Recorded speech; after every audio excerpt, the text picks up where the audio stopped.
We are into episode 16 of Living Your Life with Leanne Lang. This podcast brought to you by Extension Marketing. And for more information, of course, you can head to extensionmarketing.com. I'm feeling quite guilty as I always have my Starbucks coffee with me as I start these podcasts, because we're going to talk a little bit of that cup of tea, maybe a little flavored tea for you. Maybe you're considering a blend from David's Teas. This is really an interesting topic today. We are talking with the creator, the founder of David's Teas, but also the founder of Mad Radish, and something that he likes to call, and I thought when you were describing yourself, a retail thought leader. Interesting. David Segal is joining us. David, it's a pleasure to have you here. Thanks for having me. Pleasure to be here. And I'm realizing too, you've done a ton of these. You're into podcasts. You started listening to them. You started doing them. This is nothing new. It's probably more new for me than it is for you. I don't know about that, but I definitely I enjoy them. Yeah, it's good. Which ones have you been listening to so far? I really like How I Built This with Guy Raz. He brings on different entrepreneurs as well, and it's very interesting stories.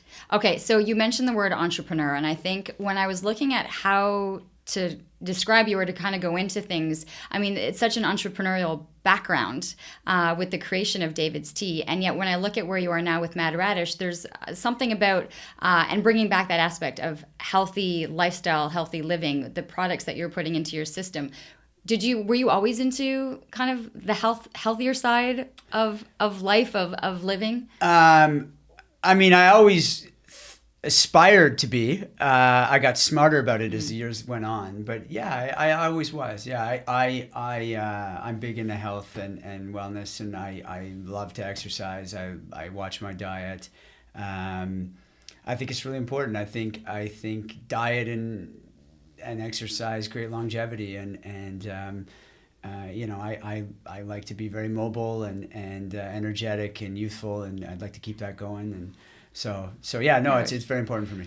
Your genetics are good, actually. I want to mention this because there's a little bit of a family history behind David and our family. My mom, Agnes, who you've had on.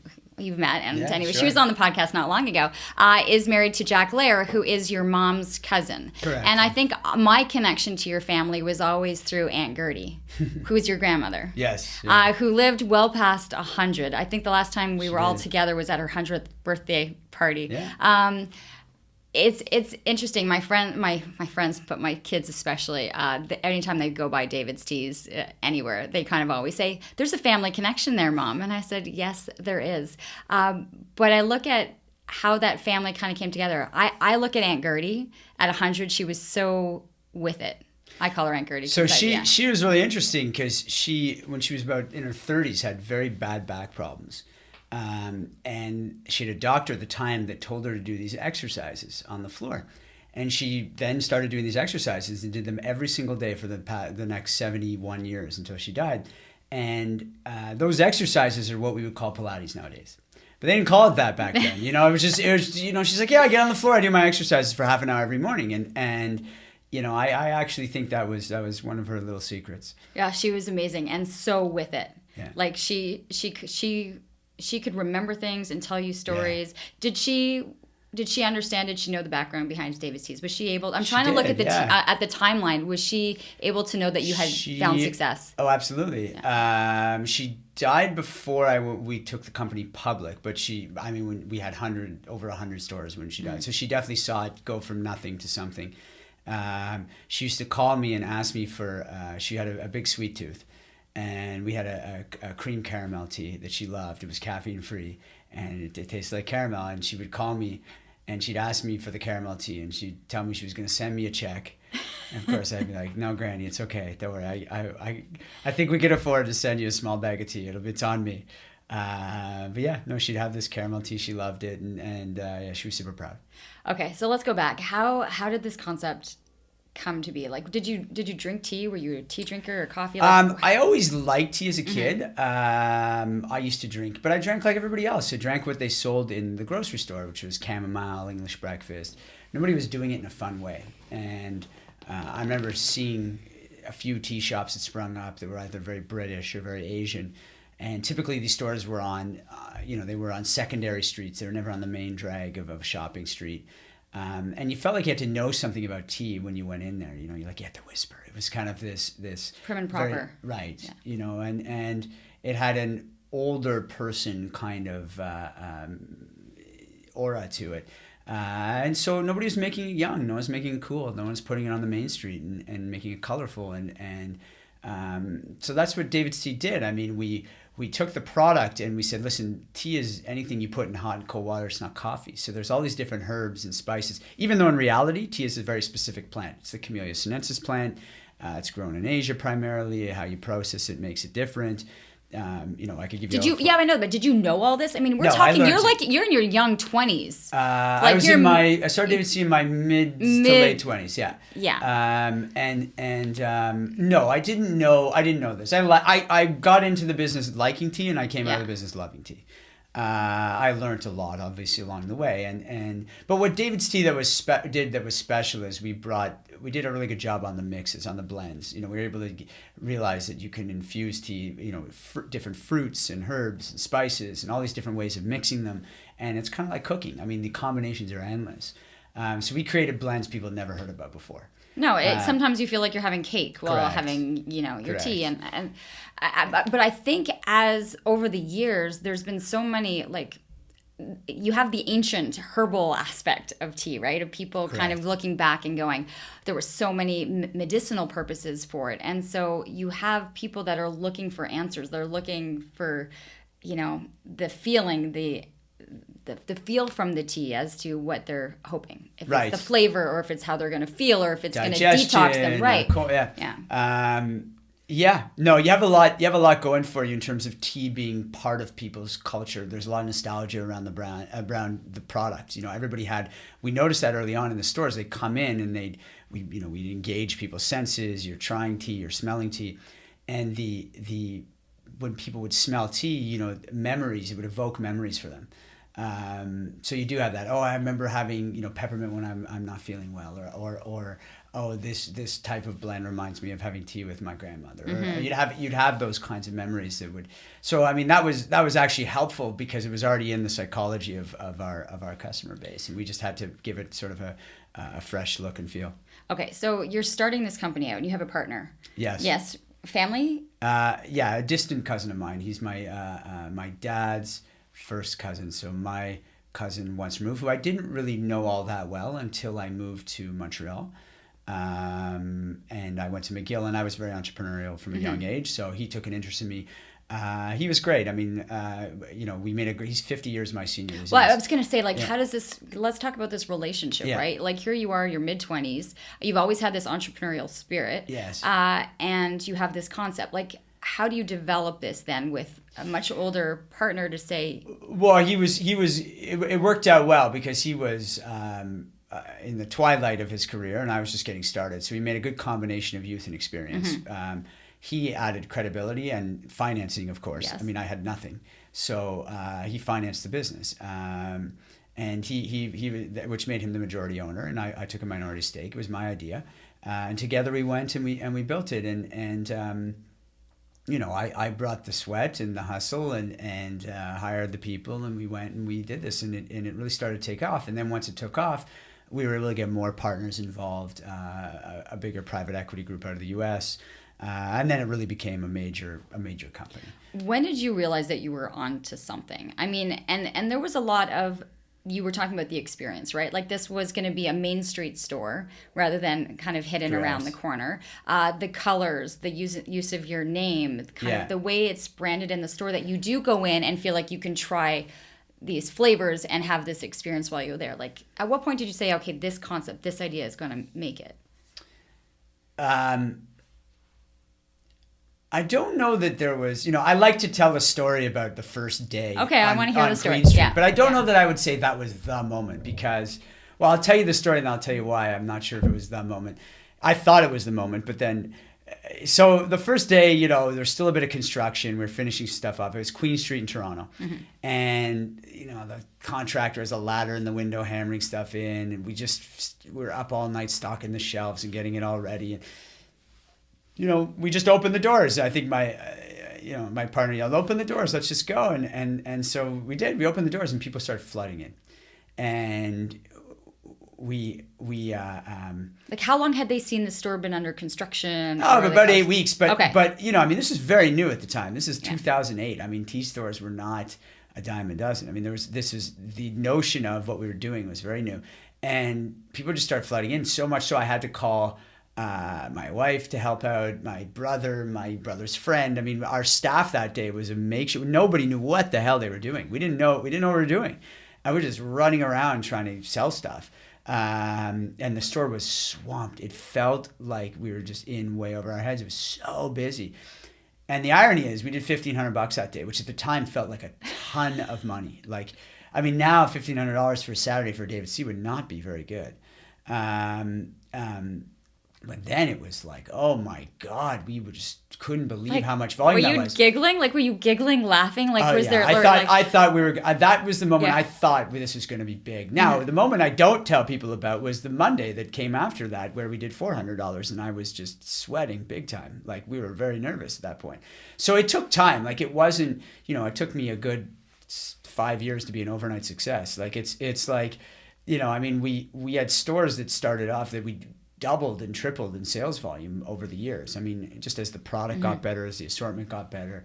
On the one sense, there was a lot of buzz around it and it took off right away. But on the other hand, it took a lot of time to come to fruition as a fully formed business that was generating very strong returns. Was it changing people's buying habits? I mean, was it, shifting from those that were going to go to the corner Starbucks to maybe then go, okay, let's think about this differently? Or is it a very different concept because at Starbucks you're having your item and you're staying there and sitting and having your coffee. This one you're going home and able to enjoy and nurture it and serve it and have a different experience with the tea. It's much more of a coffee's a drug. I mean, people tell you, I need my coffee in the morning, right? Yeah. Tea's not like that. You'll never be like, I need my tea. And even though it has caffeine, it doesn't seem to have the same effect as a coffee. People don't seem as dependent on it to get them going in the morning. There are some people who like tea and do. I mean, there are people who say, that's not true, I do. But by and large, it's a very small percentage of people who actually drink tea in the morning. So our product was much more retail driven. It was more tea at night. Like, you don't drink a cup of coffee at night, whereas, we had, I think 40% of the whole collection was caffeine free. So your tea became much more of a gift item. It's something you share with friends. It's more social, late afternoon, you drink it in the evenings. Some people drink it in the mornings, mid-morning, that kind of thing. So it was different than a Starbucks. It was much more, I buy it and I take it home to my office and my house. But that has actually evolved for David's Tea. I mean, I'm not there. I haven't been there in 2 years. But I think one of their biggest issues today is that the concept when we originally launched it was like a tea boutique, where it was very novel. People smelt it. They bought tea. They went home. They had it. Now you kind of have three different types of customers, and the store design hasn't evolved. And their biggest issue today is it takes 20 minutes to get in and out of that store. It takes too long. And the reason it does is because you have three types of customers. You have customers who now want to use it like a Starbucks. They want to go in and buy a cup of tea because now they're into it. And so they want to get in, they want to get out, whether it's a break at work in downtown Toronto or whatever, morning, evening. They just want a cup of tea and they want to grab it and get on their way. So you have that kind of customer. You have the customer that wants to buy the product retail, knows what they want, and like, I just want to grab it and get out of there. And then you have the customer who wants to smell every tea on that wall and spend 20 minutes. And the problem is the way the store is laid out, all three of those customers have to mesh together in the store. So you could get stuck waiting behind the person who's spending. You can't like that. Right. And it didn't matter 8 years ago because everybody was the customer spending 20 minutes smelling everything. Right. So, it does now because people know exactly what they want. So I want to talk about this massive growth. You talk about this opening day on a Saturday and then Monday it kind of, drops. But it grew, and it grew incredibly fast. The expansion not only all over Canada, but into the U.S. And then this took you on your own journey of what it was going to be like to grow a business and then to kind of be in a world where you were ready for it, but maybe didn't have all the knowledge that you needed at the same time as well. Like, right, your career was launched, and you found yourself in with a company. It's like there's so much that goes with it. Absolutely. Well, one of the best things that ever happened to me is we brought in a private equity group, so I was the CEO of the company too. We did about 70 million in sales, 50 stores. So we were pretty good size, but not gigantic. And we did a deal with this equity group out of the U.S. and they brought in a CEO, a CFO, and a chief operating officer, a chief financial officer, and a chief executive officer. So an executive team who was tier 1 U.S. executive team. I mean, the best Harvard MBAs you can find. Okay, I get that. But you've just mentioned in that 2 CEOs. So you said you were coming in as CEO. I know. I left. I know. Yeah. I had to step down as CEO. So I was the CEO of the company and I agreed to step down. I was at that point 30 years old with 31 years old. The company had grown faster than I could handle it. And it definitely was a bruise to the ego to have to admit that and be like, listen, I'm not going to be the CEO of this thing. But that's huge. I mean, that is a huge thing to check the ego. To admit that it was hard. It was the smartest thing I ever did, though. It was the best 3 years of my life of working with that team. Okay, can you expand on this? Because I think sure. for people that are listening, you create something. It's your heart and soul goes into this. You see the success of it, and then I'm listening to the story, kind of going, how does one deal with that? To have to accept that you need to step back. Even though at that point you might not know that it's the best thing that's ever happened to you. Right? I did not think it was the best thing that happened to me at the time. Yeah. And it wasn't entirely my decision. It wasn't entirely my control. I mean, I did not finance this thing. So it wasn't, I had to answer to people. It was I mean, look, what you do is you have your tantrum, then you swallow your pride, and then you get on with it. And you get up the next morning, you go to work. I showed up and I kept an open mind and I worked with this team I learned, there's a big difference between running a militia and running an army. When you run a militia and you're small and you can sort of have ideas and walk into work and gather everybody and you start moving and you go and you change directions and when you have a big team and a whole chain of command and you have remote stores that you have to communicate with, you need some structure to that. You do need some discipline and you need to know some of the best practices and how you're going to facilitate communication throughout your company without creating a total bureaucracy. But if you're all over the map and you don't have good processes in place, you just confuse people. And we didn't have good processes in place. And so anyway, we brought in this team. I moved to handling all the real estate. We were opening 30 stores a year, so I was doing all the leases, which I had done as well as CEO, as part of my job as CEO. But now I was just focused on that because we were really expanding very quickly. And then I loved working with them. I learned, so for me, it was like getting a Harvard MBA and getting paid to do it.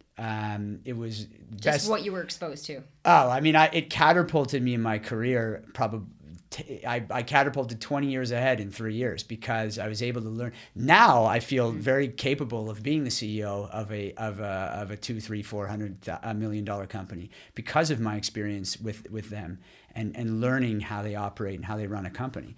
I would never have been able to do that. I would have been very limited in how far I would have been able to go. My ceiling went up several feet because of that experience. So, I mean, I had capacity inside me that I didn't realize I had, but I needed good teachers, and that's what they were for me. They were great teachers. And so I then got promoted. I ran the entire buying team. So by the time I left, I was running all the buying, all the marketing. So about a team of, 30, 40 people. Basically all the product, all the marketing, and we did all of our product in-house. So it was a fantastic experience all around. I mean, it was, and it's actually helped me tremendously in how I've approached Mad Radish and being able to now try and do this a second time. It's interesting because you can have your Mad Radish and then right around the corner is your David's tea. When you go by, I mean, and it's such a vibrant color and a name and it's so recognizable now, like what do you feel like when you drive by and see your name, and this product, like everywhere you go? I have mixed emotions because I'm not in it anymore. There were some things that happened there that I didn't agree with. I obviously wanted to succeed. I mean, my name's on the door. I poured my heart into that company, blood, sweat, and tears, you name it. so I have these mixed emotions where on the one hand I'm super proud of it, and watching my kids react to it, and seeing how much love there is for it in the public is great. I mean, every entrepreneur's dream, is to create something from nothing, and that's exactly what David C was, and something special. But on the other hand, it's like, it's hard for me to go in there and not want to make some changes, because there are things I would want to do differently. Kind of like having a separate line for someone wanting to come in and have a tea, and then a separate line for someone who wants to try and that's things the tip of the iceberg, right? So I mean, it's hard for me to walk in there without, I just want to do stuff. I want to move. And so I try, and I go in still, but it's again, there's mixed emotions around it. I mean, if you were to go into a store in, Boston's one place. You lived in Boston, so let's just take a city, in right. Kansas City, and you walk into a David's Tea, like that they don't know who you are. Do you think, or they don't anymore? No, yeah. They used to at one time. Yeah. Even when we had a lot of stores, but they don't anymore. No, they don't. Which that part I kind of like, because I get to be a bit anonymous. It's kind of funny actually. They'll ask me if I want to sign up for the loyalty program. Yeah, but yeah, no, Like, no, do you just walk in and just buy it like a customer, or would you say to now I just walk in and buy it like a customer? Yeah, totally. I'm a regular customer at David C now. Yeah, I mean, when in the back of my mind is racing. I'm analyzing every little thing, like things that most people don't even notice, that I'm just so programmed to analyze. But that's why it's hard for me to go in there. It's work. When I go in, it's not. I can't go in there like a regular customer. Was this your first attempt at an entrepreneurial business? Like, I mean, because you did this in your mid to late 20s, but you were talking about being at McGill So I started my first business at 18. We partnered with Canadian Care Kits. We partnered with St. John's Ambulance. I had a whole team. We sold first aid kits door to door, where a portion went to St. John's Ambulance and a portion was a couple summer kids making a few bucks. I had a company called Fitting Room Central. It was a software company where we were capturing what people try on at clothing stores. So the idea being, when you buy clothing, you do it in two stages. First, you evaluate the look of an item on the rack. Yeah. Then you evaluate the fit of an item. So when you just look at sales data, you don't actually know, was it a fit issue or was it a look issue? So by getting this conversion rate out of the fitting room, we could tell you how many times an item was tried on versus how many times it converted. And it was a good, we got it piloted at Macy's on 34th and 7th in New York City. But it didn't work ultimately. It was for a variety of reasons. There's a big difference in business between a good idea and a good business. Not every good idea is going to make a good business, and people don't often understand that distinction. The economics have to work. The product has to be a must-have, not a nice-to-have. It's a bit different in consumer products, obviously, because I mean, nothing is really must-have. Right. But because I didn't have to have that flavored tea. You didn't, but what makes flavored tea work is when you're selling software and it's expensive. What I mean by that is it has to be a must-have because it does some mission-critical function for you. And was that going to be more for, this was you selling to the companies of these products? It wasn't correct. A consumer. That's right. It was business to business. It was business to business. Yeah. When you're selling consumer products, the nice thing about consumer products is if you like the product, and it's $19 or 20 or whatever, 15, 20, $10, doesn't matter. You don't have to go ask, your husband, your mother, your coworker. There's no group decision making. You can get impulse. Like it's $20. Here you go. Thank you very much. I like it. I'm just going to buy it. So you're operating on emotional reasoning a bit better. When you're selling complex products that involve multiple parties signing off on them in a business and high price tags, it's much more cerebral. The business case needs to be much stronger. I didn't like that kind of business. I like businesses where you can create excitement, where I have lots of potential customers, where they can try it on a whim. So I'm much more suited for retail than I was in the software business.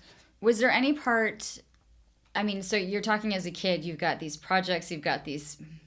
Are you bringing in money at 18 with this? No. I was bringing money? I sold running shoes at Athletes World, which has since gone out of business, but they were like a Foot Locker. Yeah, I remember and they paid commission, and I love that. I mean, because I feel like you can sell anything. Like I think I can sell things that I believe in. Yeah. I mean, I was, I got into running shoes, and I liked it. I really liked it. I enjoyed it, and I like retail. I like being on the sales floor. I like, I mean, even now, I still get out there, and I'm on the sales floor at Mad Radish and at David's Tea. That's where the action happens. That's where money gets exchanged for goods, and you have to sort of understand there's a power in retail to make someone's day. That is a beautiful thing in life. Like it's such a simple little thing, but to be able to make someone smile, to be able to make their day with such what seems like an ordinary moment. I just find it really special. It's one of these small moments in life that I don't know, I can appreciate. So let's move to this project that you're doing. At what point were you and the consideration, and gosh, I talked to you about my decision to leave my work and kind of as you're going through the motions of doing the job that you're meant to be, that you're doing, you're starting to think about future projects and aspirations and goals. So were you with David's Tea starting to conceptualize and starting to brainstorm new ideas and start to expand out as to what you wanted to be doing? Or was there kind of a lag period of making the decision and understanding what was happening with David's Tea and then giving yourself some time to develop and start a new product? There was a lag period. I was, so focused on David's Tea for so long. And when I left, we moved from Boston, where I was living at the time, back to Ottawa, where I'm from. And what was the idea behind that? I mean, Emily was in school. Yeah, my wife was had finished a postdoc in Boston, and we wanted to come back to Canada. We had to come back to Canada. I mean, the visas were expiring, and we didn't want to go back to Montreal. I knew I didn't want to stay anymore for a variety of reasons, and so we came back to Ottawa. It was a great city. It's a great place to raise kids. It's easy to get around, and it's also it's a really interesting city right now because there's a lot happening here, and it's starting to really come on. And there's a nice entrepreneurship community here, and there's there's things happening in this town that make it a bit like the Wild West. I kind of like it. I think you have to be in the know to see that, but I think there really is so much happening. There's here. action, yeah. And I think the brain power that's also in this city. Yeah. Totally agree. Is incredible that I don't think a lot of people recognize. I agree. Yeah. I agree. So, and I actually, to be honest, didn't realize that until I came back. I thought it was very different when I left. I mean, I left. Yeah, it was boring and it was government. Right. I left almost 20 years ago, so it was a very different town, so we came back here, and I was looking to see what I'd do next, and when we were in the U.S., we would eat out quite a bit. We were very busy, and we really liked to eat healthy. And there were some great salad concepts down there, and just health food concepts, and when we moved back here, there's not enough of them in Canada, and so I finally just got fed up and said, listen, I'm going to do this, and put together a team that includes some of our best marketing people at David's Tea, an operations person that we pulled from New York City who was with Pret a Manger and Chopped Salads, which are two great concepts down there, and a chef who's phenomenal from the Chase in Toronto. And Mad Radish is all about healthy food for busy people. We do a lot of salads. Right now we just launched our Mad Radish Pantry, which is all $10 and under price points. We're doing these little... When did you realize that you needed to do that? What? The $10 and price points? Yeah. Well, I think that we have our premium salads off of the line, which are amazing. But we want to make sure we're accessible to everybody all the time. So whereas you might get a premium salad a couple times a week, there are lots of people out there that simply want to spend $10 or less on lunch on a daily basis. And so yes, they might spend $15 on lunch or $14 or $13 on lunch a couple times a week. But we want to have options for people all day long, and we want to be able to hit people of all different incomes. Okay, because that was my question, and this is about watching what's happening with your demographic. Right. Because I remember our first interview that we did on CTV Morning Live when you had just launched Mad Radish. And I was looking at these bowls. I mean, and it was spectacular, the combinations that you had and looking at this. But then I remember one of my cameramen saying, it looks amazing. He goes, but I can't afford to do this all the time. Like he goes, that's a lot for me. That's right. And it's interesting to hear you say this now that you're constantly watching the evolution of your clients and your customers. Absolutely. Like what was happening and what could they come in for? What makes it a lot is not actually the price point itself. So our average price point of assembly line salads is about $12.50. Okay. So it's not crazy, but what makes it a lot. I want to let people know because maybe they have a chance to look at the website. I mean, these are big salads. Oh, they're huge. They're meal-sized salads. And if you're not finishing it at lunch, then you're maybe doing it and taking it. Correct. Like they're quite impressive. Yeah, absolutely. Yeah. And they're but if and they're chef created. I mean, they're the kind of things you'd find in a sit-down restaurant. Right. Just you get the speed of service of fast food. So it's the value proposition is very strong, and it's not a lot for a meal. What makes it a lot is that we're servicing a meal that you typically eat out. A lot of people eat out for almost every day. So it's there because it's an ongoing purchase that you're buying every day. Like, I mean, we were charging more for little bags of tea. And no one had an issue with that. And the reason they didn't is because they buy it once and sits in their cupboard for 2 months, right? So yeah, we recognize that, look, we still want to do phenomenal, amazing meal salads off of a line that are, I mean, we just launched 2 new ones. We launched a ginger chicken, which is out of this world, and a butter cauliflower, a vegan one that's like really good, kind of like butter chicken, but without the chicken. It's got cauliflower. So we're still going to keep doing these premium salads off a line, but we also have this whole other side of the business, which is, I mean, we're about to advertise a combo for $9.50 where you can get a small salad and one of these hand pies that we created, which is, we took our bread recipe, we do this fresh baked rosemary focaccia, and we modified it to create these, think of an empanada, but in the shape of kind of like a little muffin. So they have fillings inside of them. We call them hand pies. And we have they're $3.75. One's a chicken shawarma, one's a spicy chickpea, one's a tomato spinach. Inside. Yeah. Yeah, and you could pair one of those with a small salad, and you get it for $9.50. So we're starting to sort of go into into the area where we can be that place where you can go to different times of day for different purchasing occasions on multiple days, and still operate within a reasonable budget. Who are the people that are coming in? I mean, right off the bat, you've got the foodies and those that are kind of eating healthy, right? I love my salads. Yeah. I have no issue having a salad or making a salad a full meal, and you add your proteins and you add a couple of things to it, and you're good. Are you seeing a shift in the type of people that are coming in, or who are attempting to eat healthier, or maybe we're kicking and screaming one day having to have salads and then realizing, okay, you know what, this is actually pretty good? We're getting, I would say, the people that immediately gravitate towards the concept, or anybody that's obviously into health and wellness, vegans. Even though our concept is we sell chicken, we sell salmon, we don't sell red meat, but we are flexitarian. I mean, the assortment's about 50% vegan, but vegans obviously gravitate towards it because there's a lot of options for vegans. And a lot of people who want to are not necessarily, like myself, I'm not necessarily a vegan, but I probably eat vegan 80% of the time just because I'm more plant-based, focus on my diet. So a lot of people like that as well. But what's interesting is we're starting to get, one of the things that we've done quite well is that it's not rabbit food. So you're not hungry. A lot of time when you eat salad, you're hungry an hour and a half, 2 hours later, because it's a bed of lettuce or spinach or whatever, and very few ingredients. We've done the opposite. The ingredients are the star, and the lettuce and the greens are the supporting cast. So they're very nutrient dense. So they're heavy and they fill you up. And so we're getting more men than I would have thought.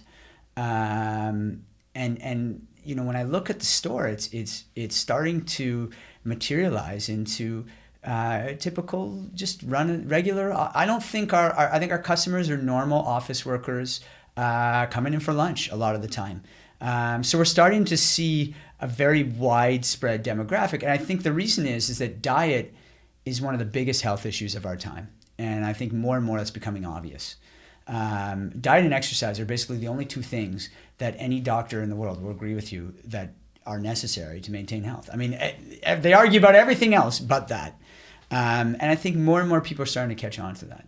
This podcast is brought to you by Extension Marketing. They are a new breed of marketing agency that acts as your virtual marketing department, designing and implementing cost-effective marketing strategies that will grow your business. I can speak to this personally, as I've been using the Extension Marketing team to help me launch and grow my business. Founder Pat Whalen has been a lifesaver for me, a genuine coach, guiding me along the way into uncharted territory. Tell them you're a friend of the show and receive a free 1-hour consultation. Check them out at extensionmarketing.com. I would say I feel, from where I'm coming from, that we are becoming more split than ever. Those that are into health and wellness and diet and exercise, or I don't even like the word diet, but eating healthy, right, are shifting in one direction and are actually taking more, they're more educated, they're making better choices, and they've split off. And yet I find that there's an equal half or an equal branch that is moving towards onto the negative side. I know what you mean by that. Do you know what I mean? Like, those that are into it, and they're educating themselves, and they're making really smart purchases, and they're shifting their thought. Like, you know what? I used to always buy it like this, but maybe if I change it just a little bit, I'm adding something. I'm gonna tell a story because I was at the grocery store last week. I do my groceries on Sunday, and I came home and I was devastated. And I don't tend to do this, but I was kind of putting all my stuff on the carrier, and there was somebody next to me, and I felt bad for the children because I was looking at what was going on the conveyor belt, and it was white breads, white flours, white buns. The fruit was all sugared fruit cups, and the lunches were the Lunchable meats, and like the entire conveyor belt was processed food. Right. And I wanted to say, how are we not educating? How are we not making people's choices different? Like, how have we not gotten to you that it wasn't like there was just a couple of items that were on the conveyor belt. It was the entire conveyor belt. And I was sick to my stomach. Like, I went home and I just said, the children, they just don't have a choice. Like, this is what they're being fed. Right. And they're not getting the head start that I wish that they could get. And I found that there was more split in that moment of those that are making the right decisions and those that are just not. Right. Do you see that? Like, because someone's going to be walking down the street also, and I hope I'm not offending anybody by my story. I'm not meaning, and trust me, I'm not in the store judging people. I really don't. It just happened that it was just we were both at the same time doing it, and so my apologies if I've offended anybody. But you're walking down the street at the same time, right? And you're seeing someone that could opt to go in and get a really cool salad that's going to sustain them, or they're going to cross the street and go towards the fast food McDonald's, like. How are we able to change mindsets? Well, great question, and I think that you have to capture people's imagination. Taste is really important. So one of the things that when we set out, the reason we went out and got a fine dining chef is because the food has to taste as good as it makes you feel. People go to McDonald's and those places because, let's be honest, it tastes amazing. Like, when you're eating it tastes amazing. I can't. You feel like crap afterwards. I was gonna say, like, I feel horrific afterwards. Like, my stomach is yelling. Oh, at me, totally. like, for a day. Yeah. But when you're eating it, it's so good, right? Yeah. So that's the issue, is that it's the food has to be really good. And so, look, I mean, that's why I find Mad Radish and the whole healthy fast food space so interesting, is that it's such an opportunity to capture people's imaginations and to change a habit that can have a material impact on their life, a positive impact on their life. So yeah, that's what we're trying to do. I mean, we're trying to create salads, whether it's the ginger chicken or the butter cauliflower. We do have this smoky Caesar that's a vegan Caesar, but you wouldn't know it was vegan if I didn't tell you. It's got these smoked mushrooms and cashew parmesan, and we're trying to create these salads that are really exciting. Right now, for any vegan, like when you just said cashew parmesan, yeah, like you know, like, it can taste amazing. Oh, it tastes amazing. I can just imagine what that tastes like. Yeah, my kids love it. I mean, that's how good, and my kids are tough customers. Yeah, no, I mean, we have, it's about continuing to create food that excites people and also makes them feel great afterwards. I mean, that's how, and it's going to take time because people are years and years and years have been eating processed foods. So, and processed foods are highly distributed. They're very accessible. They're easy. Well, Everywhere and you they're go, inexpensive, they're easy to right? get. I mean, a budget inexpensive. also, Exactly. there's people that are going, I want to eat fresh. I want to do these. And then you have a budgetary restrictions. And so it's how to be able to balance the two, right? Correct. And that's really, that's our focus is having a breadth of price points that allow people to eat their lunch for $9.50, under $10, and snacks. But also still maintaining premium salads off the line because it does allow us to get more creative with food. And just create some mind-blowing salads that get people really into eating this way. Are you realistic in looking at this concept and seeing how far you can expand it, or do you still have a mindset of a David's Tea and kind of going, okay, we've got we're going to have these 2 locations and that's going to grow into 4 and then 10 and we're going to get this concept going as well? Oh, I think this can be much bigger than David's Tea. Much, much bigger. I think that the market for tea is tiny. I mean, it's so tiny. I mean, the percentage of Starbucks' sales that's tea is something like 3%. It's nothing. Most people don't drink tea. I mean, that's the truth. And we have over 200 tea stores, at the peak. So I think this is a much, much bigger idea. It has, first of all, it has much more potential to impact people's lives in a positive way, which makes me excited every morning that I wake up. And second of all, I think that I mean, the market for food and for salads is it's enormous. I mean, there's tons of competitors, don't get me wrong. Right. But if you really can stand out from the pack and create something special, then I mean, it can be absolutely enormous. So that's where you're going with this team that you have and having your 3 years of education of the training that you got with so many other people. Like, do you feel like you have what it's going to take to be able to build this then? I mean, look, I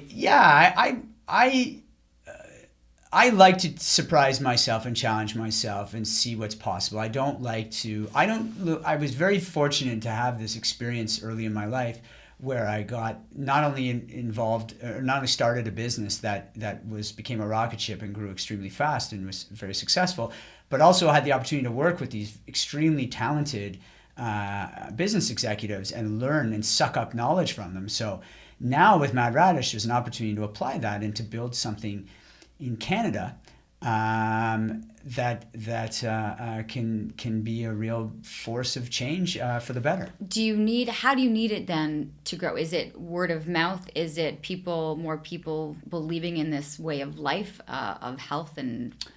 I think that it's just continuing to execute and get better. I mean, our menu from the time I was on the show with you to now has changed dramatically, and it's only been 10 months. We're just constantly watching and listening to what our customers are telling us, and a year from now it's going to be even better, and a year from then it's going to be even better, and we are relentless in our pursuit of excellence and trying to build something that is just first class. And so I think that's what it is. It's none of these great companies don't start off as great companies. It's after many, many years of tireless effort, iteration, change, improvement. There's this habit that we have when we see these companies to think they were preordained to be phenomenal companies. They weren't. In fact, early on, they were up against other better, stronger companies. Everybody always likes to talk about, oh, this company has this much market share. Well, when you start out, you have zero market share. And that's something that's universal to everybody who starts a business. Whether you're Starbucks, McDonald's, or anything, you have zero market share when you start your business. So it's about effort. It's about effort and just constant focus and being willing to show up constantly, regardless of whether whether things aren't going your way or going great. You still got to show up and you got to keep getting better. Yeah, such words of wisdom right now. I think for anyone that's listening and is thinking about starting a business or doing any, you have a great network of people, and I hope you don't mind, but like, you know, Harley at Shopify is I look at the two of you guys and the way your discussions and the way you interact with each other, it's almost like you're feeding.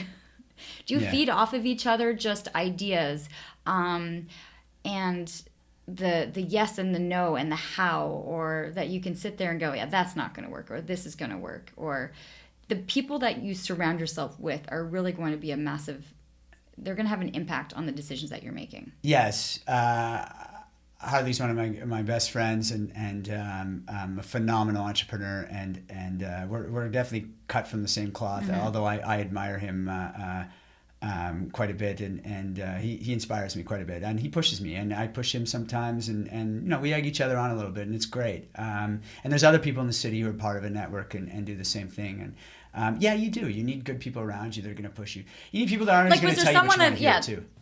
Like, that's what I'm saying, right? Like, do you have someone that's going, that's never going to take off?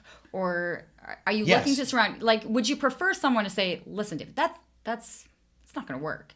Or do you want to be able to defy that person and be like, no, I'm going to make this work? I don't think it's a question of telling you that's magical thinking. I think this is where a lot of entrepreneurs get into trouble. Just because someone tells you it's going to work or not work, that doesn't mean anything. I mean, what do they know? You know, like, no one knows. I think that it's much more giving you things that you need to think about, that angles that you haven't thought about, things in the market you need to be aware of, trying to get to the essence of how to crack the code. You know, that's what's helpful. We have this habit of, when we get anxious about something, and we all do this. I do this too, by the way. I'm not immune to this. But somebody will say to you, oh, you know, so-and-so is doing this, or so, and you start to panic. You get nervous, or I don't think this will work because of this, or I had a bad experience. I mean, there are entrepreneurs who can't stand it when someone walks up to them and say, I had a terrible experience in your place, or this is what really pissed me off, or this is bad. I don't mind that at all. I mean, it comes with the turf. If you're going to operate a business in the public eye, you better be prepared for negative feedback. That doesn't mean that the sky is falling and the world is ending. I mean, it means you better act on it. The sky will fall if you don't continue to listen and improve. But that's part of it. Like, it's not everything's going to go, you know, if it wasn't hard to do, everybody would do it. And so I think that you know, everybody loves the magic. No one wants to know how the trick is done. And I think what's great about having a network of people who have been behind the scenes is they understand how the tricks are done, and they're able to sort of give you things to think about that help you improve your game. Would you say to someone who's sitting here and doesn't have the backing, is sitting in their garage and they've created something, but they don't have a magical distant uncle somewhere that's got that's able to finance an idea, or socially hasn't been able to reach out and to be a part of a network of people who are going to say, have you thought about this, or have you gone around this direction? What do you say to them? Well, I don't buy that, for starters. I mean, okay. I think that if you have something good, if everybody's telling you no, they're not interested, and nobody wants anything to do with it, it's probably because your performance isn't that good. I mean, then you got to keep working on the business until it is. You're premature.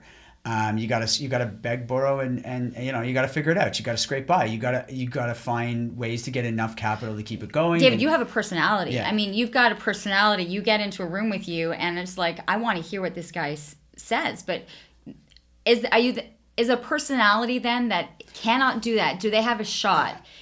I think absolutely. Yeah. I think, look, you have to. The first question I always ask myself when I evaluate a business, including my own, is why does the world need it? Why does the world need this? You know, what are you doing that you know, at the end of the day, people are going to be willing to pay for, not things that your family or friends are going to tell you you're fabulous about.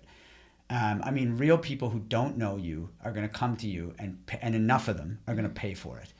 And you got to be able to ask yourself the hard questions. I think that business is about creating value for society and things that they want. And you know, entrepreneurs come and, you know, Bill Gates is not the most charismatic guy in the world, and yet he's probably one of the most he is one of the most successful entrepreneurs of all time. So, you know, you don't necessarily need to be, there are different personalities. Entrepreneurs come in all different shapes and sizes and personalities. So, you know, I think the important thing is that you have a quality business, something that really has a model to it, that creates value for society, people want it, has growth potential, and has economics that are good enough to be able to scale it into a real going concern. And you got to focus on that, and the money follows the idea, not the other way around. There are countless stories of businesses that have raised tons and tons of money and fallen flat on their face. Sometimes raising a ton of money actually is a negative. It's not, first focus on getting something solid that has real value. Okay. Are you craving a salad right now? I am. Which one would you order right this second? Because right now that cauliflower one that you had mentioned, like buttered cauliflower is really good. Yeah, my wife had it last night and was raving about it. Okay, does Emily does Emily cook? Like, is she making salads at home, or no? She's a big customer of Mad Radish. She pushed me very much to start Mad Radish. She was a big influence for me. She really felt this was a need in the market that wasn't being met. And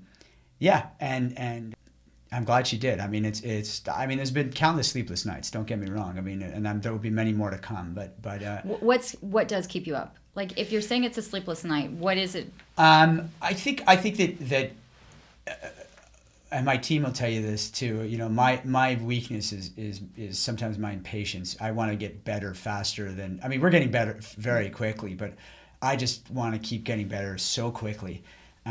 So the big joke in our tasting group, so every item that goes on our menu, we have multiple tastings, both with our internal team and our chef, and then we also invite different people from the public, and we'll do public tastings as well before we decide what gets on the menu and what doesn't. And we're constantly saying this should be a little bit less sweet, a little less this, a little less that, whatever. And in these tastings, whenever he nails it. So he's got this fall salad he's working on that was just outstanding, and I every time I'm like, Jesus, can we launch this next week or in 2 weeks? And the joke is like, because you can't launch a product that quickly if you want to do it right. So they always laugh at me. Like, every time something's good, I'm always like, let's launch it right away. And they, because I just want to get it out there. Once I see that we have a winner, I want to get it out there. Like, we had this taco salad, so that's probably what I would order today, which is full of avocado, tons of avocado in it. It's like a Mexican-inspired salad. Veronica's sitting across the window, and she's going, I am so hungry right now. Yeah. So that one, we worked on it for months and months and months. We finally got it, and we launched it in March, and it was ready by like early February, and I was just kicking and screaming because I wanted it out there by late February. But, it's fine. We did it right. There's things you need to do to make sure you can operationalize it at scale. I didn't think about that, right? Just because it tastes great, you have to be able to manufacture this. That's right. With with young kids in a store who aren't chefs. With the right kind of avocado. That's right. Like, that's going to and make 300 of them off of the line. That's right. In one sitting, it's a very different ballgame. Just because it tastes good, correct, doesn't mean. And then this is the stuff I think that we don't think about. No. Just because it's a great product and it tastes great, how is it going to reflect? Of course. Being made by these. Yeah. Yeah. That's therein lies part of the magic. Yeah. You got to be able to do it several hundred times quickly with people who aren't trained in the culinary world. So that's what makes it even more challenging. But this is all fun stuff. I mean, it is. It's something that we don't think about when we're going up and ordering our salad and enjoying our salad, and then we toss it in. But you're not supposed to. That's why I say people like the magic. They don't want to know how the trick's done, but that's okay. It's supposed to be that way. Yeah. You should not have to think about it. If you have to think about that, we haven't done our job well. It should be a seamless experience where you walk in and lunch is something that is purely enjoyable and not something that you have to think, gee, that didn't go the way I thought it would. And I think in all of this, what I want people to take from this is that lunch can easily be that decision to make of going and have this really healthy, filling salad that's going to shape the rest of your time, your brain power, how you feel. It's a domino effect of making one decision the right way, and that's going to affect the health all the way down as well. Well, that was actually the reason I got into it. Was I kept getting very tired around 2:00 in the afternoon, as a lot of us do. And I would then just like jolt up on caffeine and of course then crash out. And I didn't feel very good. And so I started eating much healthier because of out of necessity. And it's made an enormous impact for me in terms of my energy levels. Yeah. Well, you're walking example of health. Am I allowed to say that? You've got this glow. You're healthy. I think you're, and you're active, and you're kind of doing everything the way you had intended. Like, you So got far, the 2 yeah. kids. 3. I have 3. Are you at 3 already? Yeah. Oh wait, because there was the baby. Oh That's my right. gosh.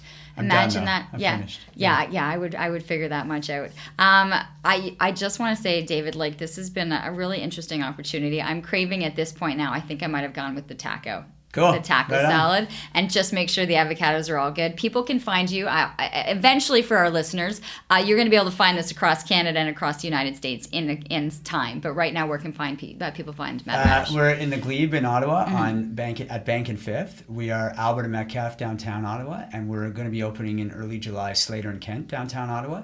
And we're coming into Toronto in October. Stay tuned. We have a site lined up. I hadn't anticipated that it already had to the next city. Yeah, we're going to Toronto. We'll be in Montreal as well soon. But Toronto's imminent. October we will be in Toronto open. Congratulations. Yeah. It's been an absolute pleasure to talk to you, and I can't wait to get back in there. Likewise. For another salad. Thanks so much. Thanks for having me. There you have it, episode 16 of Living Your Life.